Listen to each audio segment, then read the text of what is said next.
يفعل ما يشاء. قال رب اجعل لي آية. قال آيتك ألا تكلم الناس 3 أيام إلا رمزا واذكر ربك كثيرا وسبح بالعشي والإبكار. وإذ قالت الملائكة يا مريم إن الله اصطفاك وطهرك واصطفاك على نساء العالمين. يا مريم اقنتي لربك واسجدي واركعي مع الراكعين.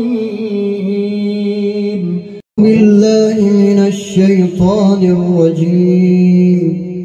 إن الذين كفروا لن تغني عنهم أموالهم ولا أولادهم من الله شيئا وأولئك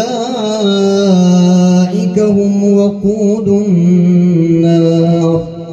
كدأب آل فرعون والذين من قبلهم كذبوا بآياتنا فأخذهم الله بذنوبهم والله شديد العقاب. قل للذين كفروا ستغلبون وتحشرون إلى جهنم وبئس المهاد.